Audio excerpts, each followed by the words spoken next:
Calvary greetings unto you all. I greet you in the name of the Father, the Son, and the Holy Spirit. Nasi tichataura nenyaya yema-commandments, the background of commandments. Kuti ma-commandments, chii chaicho chinonzi ma-commandments. What must be done? Zvizo tinofana kuita pama-commandments. Timbotangira pa-background. Saka nichataura kuna Exodus chapter number 19 ndio yandichashandisa. As we all know kuti Moses is the author of the commandments. Moses is a political liberator. Moses is a prophet. Moses, the one who interceded on behalf of the Israelites when the Israelites are crying unto Moses. So, we can trace back kubva pakatangira calling ya Moses, the burning bush. Ndo patinokwanisa kutangira kutrace about the commandments. Kuti Moses managed to answer the call of God. But pane nyaya anotaura akati, I cannot because ndinokakama, I am a stammerer. Ndo panoti ndinokakama. Asi ndo panonzi ndichasimudza Aaron, chiona Aaron aakuuya pauri. Aaron ndo panonzi iwewe uchabatsira Moses. Aaron was not a prophet, but is just a help or a mouthpiece of Moses. Now chiona zvakuitika pano taakuna Exodus chapter number 19. Saka ndichaverenga verses maviri or matatu anichaverenga pano. Exodus chapter number 19 inoti. In the third month after the Israelites left Egypt, on the very day they came to the desert of Sinai, they came to the desert of Sinai. Vari kubuda from the Egyptian bondage, vari kuenda ku Canaan. Now wasvika pa desert riri kunzi Sinai. After they set out from Rephidim, they entered the desert of Sinai, and Israel camped there in the desert in front of the mountain. They camped in the desert of Sinai in front of the mountain. So you have to understand that the mountain ritorine party rakaplaya rine royal rakaplaya in the now called the commandments atana on us. Saka basa raitwa ni mountain nderei regedza ndiko kutsanangurira. Zvikanzi then Moses went up to God. Went up to God. Moses ari kubva kune vamwe vanhu achienda kugomo. And the Lord called him from the mountain and said, this is what you are to say to the house of Jacob, and what you are to tell the people of Israel. I will end there. So I will explain. Ma commandments mitemo ine gumi yatakapiwa na Mwari through Moses. Ma commandments ekuti mitemo yekuti ngechitevedzera yekuti isusu tigokwanisa kuwana upenyu kumusoro kudenga. Ukuti tigokwanisa kurarama umwe upenyu uchauya kumusoro kudenga. Asi chiona zviri kuitika pando zvekuti vana vaIsraeri vafamba vachibva kuEgypt. Pavari kuenda kuKenani vari kuuya kunokemba in the desert called Sinai, but vari kukemba padhuze negomo. Why vakemba padhuze negomo? Ndira kutonzwisa chimwe chinechi. Chaita kuti vana vaIsraeri vazosvika pakukemba padhuze negomo in the desert called Sinai. Nyaya iripo ndeyekuti in the Old Testament and up to now, a mountain roreva a place of prayer yekuti vanhu vanoenda vachinonamata vachidzoka zvavo. Moses ndo kubva kune vamwe vanhu ndo kuenda kugomo.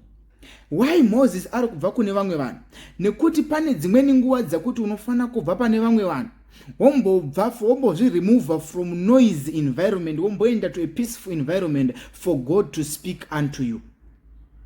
Saka uchaona kuti Moses paari kubva kune vamwe vanhu haasiri kusarudza vanhu, but ari kuti I have to distract myself from a noisy environment to a peaceful environment so that I can concentrate and so that I can hear the mind of the Lord and the voice of the Lord, so that I can talk to the Lord. So Moses paari kuenda mugomo ndo paari kubva adana wana Mwari. Zvikazi chienda unoudza vanhu vangu izvi. Vana vaIsraeri vane tsika yekuti vaiudzwa zvinhu vachiita zvimwe zvinhu. Asi Jehovha ari kuti inini ndaakuuya kuvana vaIsraeri. chii chiri kuda kufambirwa nemusharukwa? Musharukwa ari kuda kufambira nyaya yemitemo, nekuda kwekuti vana veIsraeri vaonekwa kuti vari kungofamba zvavo but pasina mutemo havachengetedzeki. Zvofanana nemunyika muno, zvofanana nepatinorarama. Kana pasina mutemo munhu anoita zvaanoda, asi paiswa mutemo wekuti vaIsraeri vange vachitevedzera. Iyo mitemo yatiri kufanira kunga tichitevedzerawo nesu sanhasi, nekuti mitemo iyoyi inotichengetedza kwatiri kufanira kunga tichienda, so that we can inherit the life in eternity. But now chiona zviri kuitika pano, Mozisi ndokuudzwa mashoko, ndokudzoka achitaura mashoko kuvana veIsraeri. Vana veIsraeri ndokubvumirana nazvo, ndokuti zvechokwadi tichaita zvataurwa naMwari nekuti ndiMwari ataura. Zvoita sekunge kumashure haasimbori Mwari aitaura, nekuti vana veIsraeri vane tsika yekuti kana Mwari achinge asiri panzvimbo pavo, asisiri pavari, vasiri kufear the presence of God, vane tsika yekuumba zvimwe zvemwari. Asi chiona zvaakuitika pano, Mozisi ndokuramba achidzoka kuna Mwari, ndokuramba achiita maconversations naMwari. Maconversations naMwari akaita kuti iye Mwari arambe ari intact naMozisi. Aaron hatisi kunzwa nezvake apa. Why? Because Aaron ari kuzomirira kuudzwa zvichataurwa naMozisi. Asi Jehovha pari kuramba achitaura naMozisi, Mozisi pari kuramba achidzoka mugomo. Now the mountain raakureva a prayer place, or a place of prayer, where Moses encountered God, or an encounter where you can encounter God. That's why vanhu vari kukwira makomo nhasi, ndosasakai vanhu vari kuramba vachienda kumitsanyo kugoma. Why? Because they are using Exodus chapter number 19. Kuti this is a place of prayer. This is a place of encounter. The mountain is a place of prayer. A mountain is a place of encounter, where you encounter God. Where there is less noise, you are going to concentrate in the mountain. You only concentrate in a peaceful and less noisy environment. Ndosakai uchizoona Abraham paanoenda naIsaka anonzi uya kugomo. Now inokwanisa kuresemble futi a place of sacrifice, kuti ndo kwatinoenda kunoita masacrifices edu kugomo, pandinoenda kuti ndaakunonamata. Why? Is now resembling futi again a place of sacrifice and a place of encounter. Abraham anzwa nyaya yaitwa yataurwa uko, akazoencounter naMwari wacho mugomo. Saka uchaona kuti a mountain is of paramount importance unto this generation and unto the Jewish culture. Yanga rakakosha na nasi richakakosha. Ndosaka vamwe vanhu vachiti vakaenda kugomo rakati ndakaona Mwari pandakapinda mugomo. Why ari kuti ndakaona Mwari? Vanhu vari kuenda with a revelation yekuti chandiri kunofambira ndichachiwana. Zvofanana newe paunoenda kun'anga. Vanhu vazhinji vanoenda kun'anga nekuti vari kuto expecta kuti zvinhu zvichafamba, and pavanoenda vari kuto vari zviri kutonofamba variko. Why? Nekuti vatoenda vakaprepare. So the Lord is now saying, prepare my people. Ngavazive kuti ndaakuuya ndomene, nekuti varequesta kundiona. Saka pese paucharequesta kuona Mwari achaapia munyaya dzako.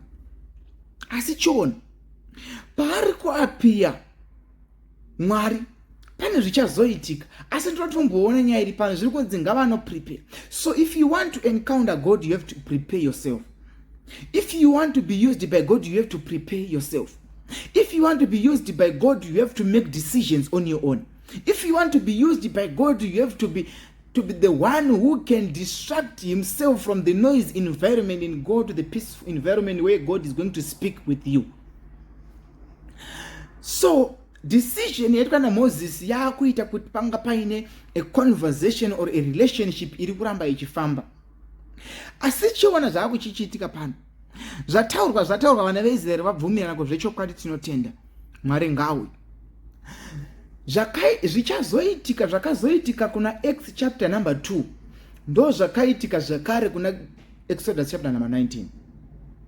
Nekuda kuti Mwari kana achiuya ane masigns and symptoms ake anoratidza kune vana vake. Zvikanzi ndichauya ndiri mugore, Kana ndichinge ndauya chiita kuti vanhu vasatambire padhuze negomo, vanhu ngavatambire kure. Mozisi ari kunzwa ari kudzoka achitaura vanhu vachinzwisisa. Asi Mwari nekuda kwekuti aiziva vanhu vake ndokudzoka ndokuuya zvakare ndokutaura akati, vana veIsraeri, musauye padhuze negomo nekuti kana ndichinge ndauya musatambire zvenyu padhuze negomo nekuti mukatambire padhuze negomo muchatapwa nemabwe mukafa, uye nemwe wacho muchafa. Why? Because the presence of God rine simba zhinji. Kana Danieri akakwanisa kudonha pasi nekuda kwe the presence of an angel, not God, what about the Almighty? The presence yake panzvimbo inoita kuti zvinhu zvichinje. Vana veIsraeri ndokubva vanzwisisa. Now Moses ndo panonzi chidzika zvino unotora Aaron. Why Aaron akudiwa? Nekuti Aaron is the mouthpiece of Moses. Saka Aaron, you have to witness this. Not to talk with God, but to witness, to be a witness. You have to witness this. Saka Aaron paari kuuya anoda kuzowitnessa kuti chii chichazoitika. Nekuti ma-commandments nawo akuda kuuya. Asi paari kuda kuuya apa haasi kuzongouya. Pari kuda witness yekuti uzoziva kuti chokwadi Mwari akanga aripo. Asi tisati tauya nema-commandments, tangai mateerera zvandichataura, nekuti ndiri Mwari wane hasha. Ndiri Mwari anonzwira zvakare tsitsi. Ndiri Mwari ane godo, the jealous God. So ma-commandments edu taatora from Exodus chapter number 19. That is the background that I can give you. Kuti chekutanga, you have to distract yourself from a noisy environment so that you can hear God. Number 2, you have to make decisions on your own so that God can use you. Number 3, you have to obey the voice of God. You have to know and obey the voice of God. Number 3, you have to talk what God told you, not to speak out of your own mind. You have to speak the words of God, not to speak your own mind. You have to follow instructions of the Lord. If you want God to use you, follow the instructions of the Lord. Follow the instructions of the Lord. Moses akakwanisa kuita zvinhu zvese because he understand all these things and he followed all these things. Saka uchaona kuti pese pauchafollowa zvinhu zvese izvi, pese pauchaita zvinhu zvese izvi, Mwari achashanda newe. Mwari achakubatsira pane zvinhu zvese zvauri kufunga nezvazvo. Ene Mwari ndinozviziva kuti anewe mumasituations ako. Mwari ngaakubatsire, Mwari ngaakukomborere. Patiri kutanga kutsanangura mitemo ine gumi, the Lord's commandments, the Lord's laws unto us. Patichatera pa next episode. Usashaike pa next episode, because I'm going to touch each and every commandment, and you are going to understand kuti pakambouya ma-commandments akauya aine zvanga akatakura zvinokwanisa kuchinja upenyu hwako, zvekuti kudai taikwanisa semaKristu. Someone once said, we are not Christians, but we claim to be Christians. Why? Because the level of witchcraft that we have now, the level of jealousy, the level of deception that we have now, it is not of Christ. It does not resemble Christ, but it resembles something else. It does not resemble Christ.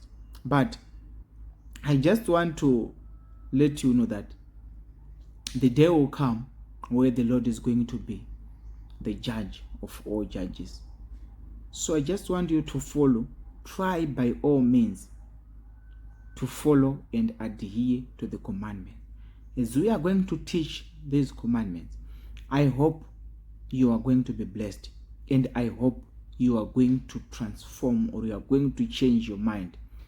I hope you are going to be sober enough to follow the commandments of God, and I hope the Lord is going to help you in all this. May the dear Lord bless you. May the dear Lord be with you until we meet again on the next episode, as I am going to explain all the commandments from 1 to 10.